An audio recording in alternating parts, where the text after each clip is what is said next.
Hello, my name is Claire, and I have to be honest, booting up Skyrim every once in a while is a bit like soaking into a nice hot bath. And you know why? It's soundtrack. But you know that feeling, right? You know, when you're looking at the menu screen and the Dragonborn emblem in the center of it and those male, powerful Nordic voices just rising, and you're just home. So before I tear up hearing the Gerald's Mountain Suite again, let's dive into what it is about Skyrim's music, both psychologically and in the process of game design, that just sounds like home.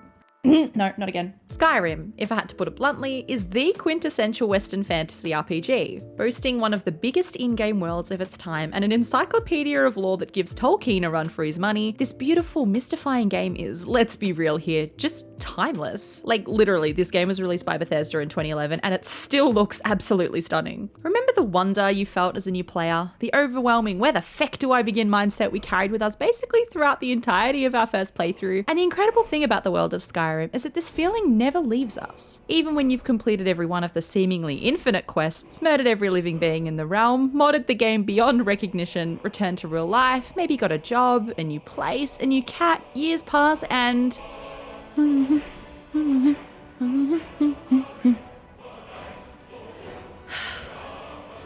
The power of Skyrim's music in pulling us right back into its world is, well, you only have to think about how that music made you feel to get the idea. The crazy thing though is that, you know, I've played a lot of games, but of all the musical scores I've fallen in love with from my childhood to now, Skyrim's, I just can't shake. From its soaring brass segments to its chilling but strangely beautiful ambient suites, why does its music in particular have such a strong impact on us and transport us right back to a place we see as home? In other words, why is it so damn nostalgic? The word nostalgia comes from the merging of two Greek words, nostos meaning returning home and algos meaning pain. Tell me how that was taken literally. When it was first discovered by Swiss physician Johannes Hofer, it was actually labelled a mental disorder to diagnose soldiers that were displaying cerebral symptoms of missing home. I mean, now all it takes is a viewing of The Lion King and I'm gone. A nostalgia response comes about when we associate a present experience with a past memory, generally one that we consider significant or emotionally potent in some way. It comes from the notion of an idealised past, which is why we tend to feel this bittersweetness whenever Mr. Brightside slaps on the radio or when we feel like returning to Super Mario 64 on a whim. These past memories shine in our present recollection of them. Nostalgia generally hails from memories of our younger days, when life was simpler, Trump didn't run the world, and Fortnite didn't yet exist. Can you even imagine? When we're younger, our brains are at their most adaptive as we undergo development. This is a state we call neuroplasticity, where our neurons are constantly forming new pathways and establishing connections between certain events in our lives and the sensory information we experience during them. When external stimuli, such as a smell or a sound or even a strong emotion, is encoded into our brains alongside a particular experience, this is how memories are created. While memories earlier in our life tend to be the ones we remember the most clearly, nostalgia can be felt regardless of the age the original memory was created. I mean, I'm sure a lot of us weren't exactly slaughtering dragons or solving intense political warfare at age 7, am I right? But I mean, if that's how you spent your childhood, then props. This is why I also want to touch on cultural memory. You know, when you feel nostalgia for 8-bit games, even when you weren't alive to play them during their time. So Skyrim is a relatively young game in comparison, released only 10 years ago. There is just a quality to it that is so nostalgic. In its grueling medieval fantasy setting, in its huge yet all too familiar world and locations, and perhaps most potently, in its music.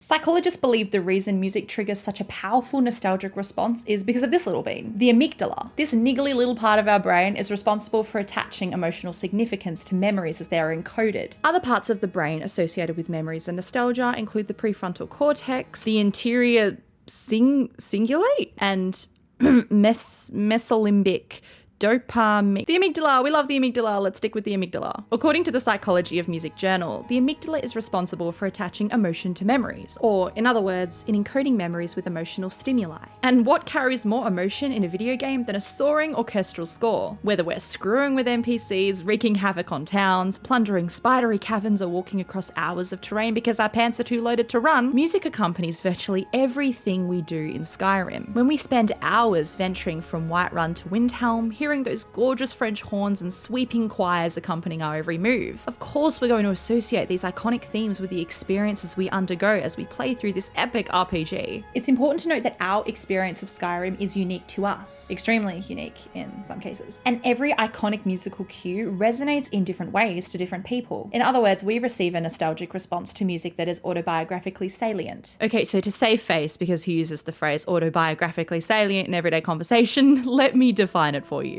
I'm talking about certain events we personally experience in Skyrim that particularly stand out in our memory. For those of you who consider yourself familiar with Skyrim, think about your favourite themes from the game. Where do they take you? What landscapes do you see as they play? Do they remind you of particular moments in game that you've never forgotten? When you angered half the town for murdering a chicken? What you doing?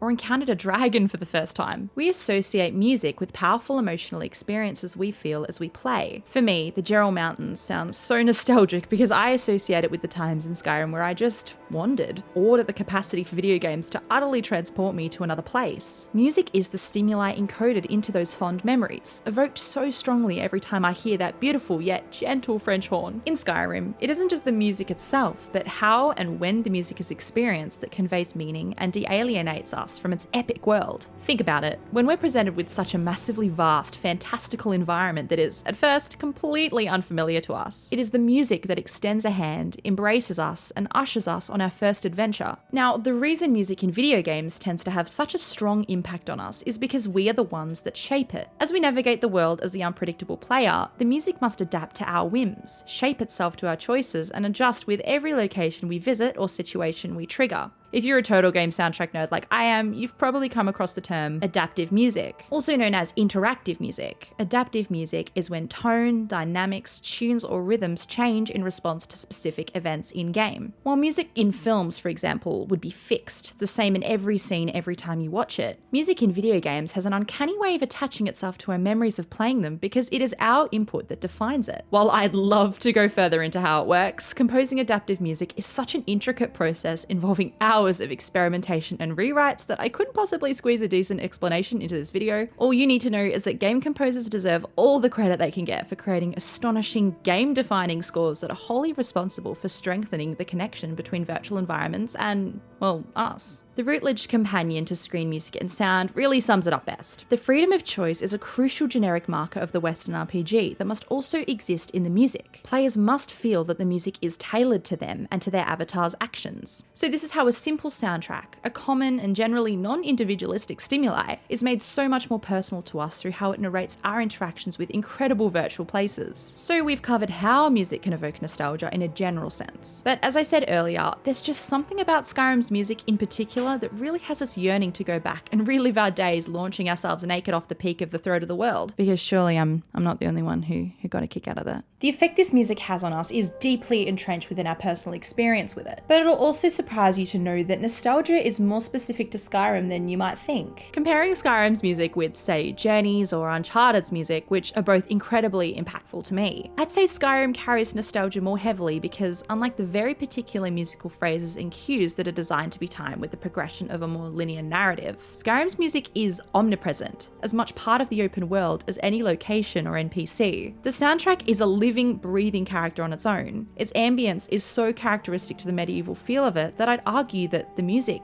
is Skyrim. Through archetypal fantasy tones and melodies, longtime genius game composer of the Elder Scrolls series, Jeremy Soule, creates a cinematic musicscape that literally breathes life into Skyrim and wholly defines its identity as a Western RPG. Soule absolutely slaps, and I'm going to go into why this man is such a genius when it comes to composing the music for this game. It might not be so obvious to us as advancing graphics, but video game music has seen significant evolution on its own. At first, programming restrictions allowed for nothing more than simple bleep bloops. That's literally how they're described in academic texts. I know, it's amazing. Now, video game music is being recognised among the most prestigious classical works in world history, and that makes me so happy. Jeremy Soule is a prolific composer of symphonic and orchestral soundtracks, with his excellent score for Skyrim significantly raising the bar for music in video games. Through frequent occurrence of heavy brass, a boisterous Nordic choir, and a huge instrumental range, you can tell right off the bat that Soule was very influenced by late Romantic composer Richard Wagner and Lord of the Rings' very very own Howard Shore. Prior to 2011, cinematic orchestras weren't exactly common in video game music, but in Skyrim, its dynamic symphonies introduces music tropes we once only saw in Hollywood films to the video game scene. Take leitmotifs, short recurring musical phrases associated with certain characters or locations, which become a staple of Skyrim through the deep shouts of a male choir that represent the might of the dragons. Even Soul's more ambient and dreamy tunes carry so much texture and are just completely idiosyncratic to Skyrim's most beloved feature, exploration.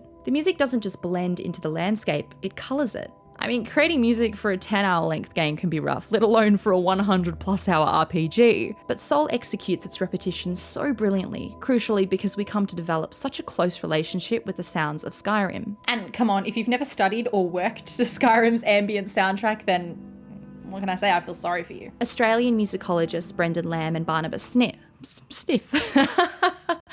Oh my god. Barnabas Smith notes that through employing a variety of orchestration techniques, acoustic and folk instruments, and characteristics of Renaissance music such as harmonic chordal progressions and blended musical textures, Skyrim becomes a diverse soundscape that inextricably emanates a medievalist fantasy paradigm, which in non-obnoxious words means that it sounds like medieval fantasy music. Yay. Why do I write such hard words to say?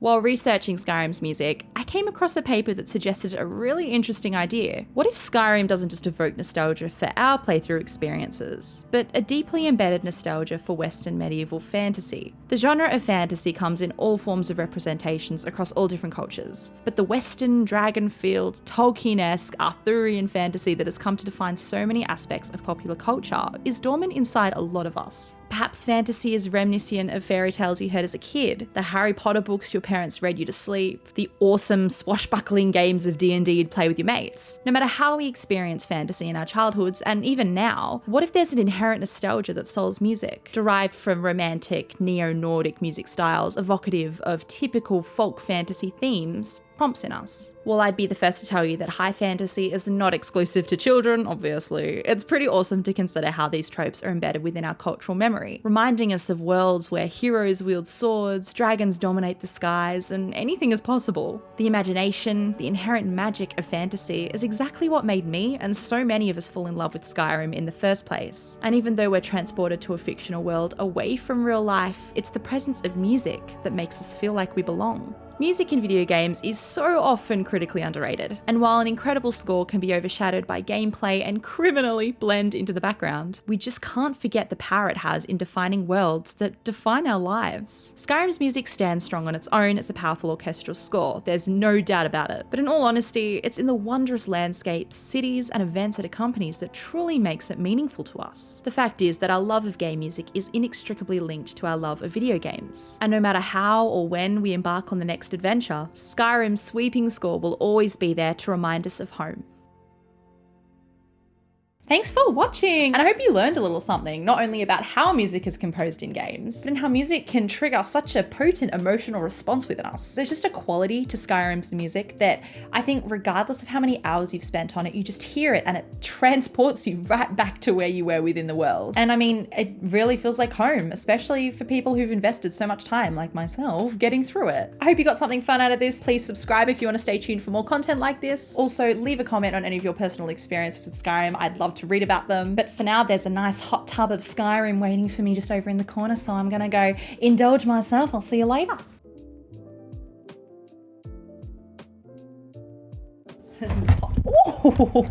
Whoops. Oh my god.